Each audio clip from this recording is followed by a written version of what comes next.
नमस्कार, मैं शशांक शर्मा हूं और स्वागत करता हूं आप सभी का आज के बाढ़ समाचार में।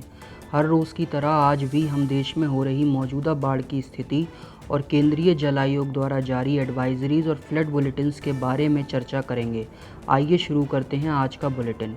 राहत की बात है कि आज दोपहर तक केंद्रीय जल आयोग की रेड बुलेटिन रिपोर्ट के अनुसार कोई भी नदी अत्यधिक बाढ़ की स्थिति में नहीं है तथा रेड अलर्ट जारी नहीं किया गया है, जबकि बिहार और कर्नाटक के कई ज़िलों में ऑरेंज अलर्ट है। इन प्रदेशों में कई प्रमुख नदियां जैसे कि गंगा, बूढ़ी गंडक, कोसी, बागमती, अधवारा, कमला बलान, परमान, धरदा और हेब्बा हल्ला खतरे के निशान से ऊपर बह रही हैं। जल स्तर और आगामी पूर्वानुमान से जुड़ी विस्तृत जानकारी के लिए आप हमारी ऑफिशियल वेबसाइट पर विजिट कर सकते हैं, जिसका लिंक नीचे स्क्रीन पर उपलब्ध है। आगे बढ़ने से पहले बात करते हैं पिछले 24 घंटों में वर्षा के आंकड़ों के अनुसार प्रमुख वर्षा प्रभावित क्षेत्रों के बारे में, जो कुछ इस प्रकार हैं। तमिलनाडु का मध्य हिस्सा। आइए अब केंद्रीय जल आयोग द्वारा जारी आज की फ्लड एडवाइजरी पर एक नज़र डालते हैं।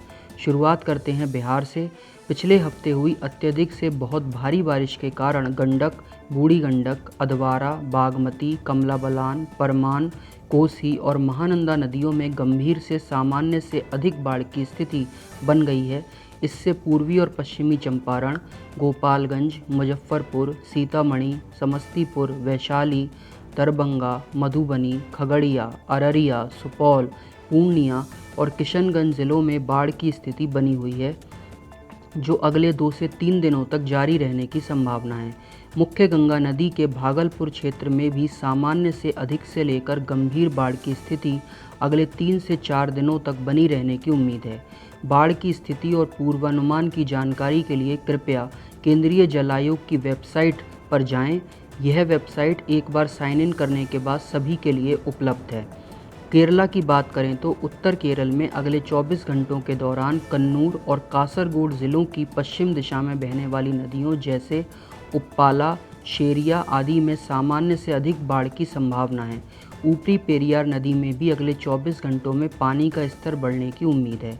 तमिलनाडु की तरफ नज़र डालें तो पलार नदी और उसकी सहायक नदियों में जल स्तर बढ़ने और सामान्य से अधिक बाढ़ की स्थिति की संभावना है, जो वेल्लोर, तिरुपत्तूर, रानीपेट, कांचीपुरम और चेंगलपट्टू ज़िलों में देखी जा सकती है। इसके अलावा कृष्णागिरी, धर्मपुरी, तिरुवन्नामलाई, विलुपुरम और कुड्डूलोर ज़िलों में भी जल स्तर बढ़ने और सामान्य से अधिक बाढ़ की स्थिति बनने की संभावना है। अगले 24 घंटों के दौरान सतनूर और मेट्टूर बांधों में सीमा से अधिक प्रवाह जारी रहने की संभावना है। इसी के साथ आज के बाढ़ समाचार यहीं समाप्त होते हैं। आप सभी से निवेदन है कि केंद्रीय जल आयोग द्वारा उपयोग किए जाने वाले महत्वपूर्ण शब्दों और पारिभाषिक शब्दावली को समझने के लिए हमारा परिचयात्मक वीडियो अवश्य देखें, जिसका लिंक आपको नीचे दिए गए डिस्क्रिप्शन बॉक्स में मिल जाएगा। सूचित रहें, सुरक्षित रहें और हम आपको अगले बुलेटिन में मिलेंगे। तब तक के लिए धन्यवाद।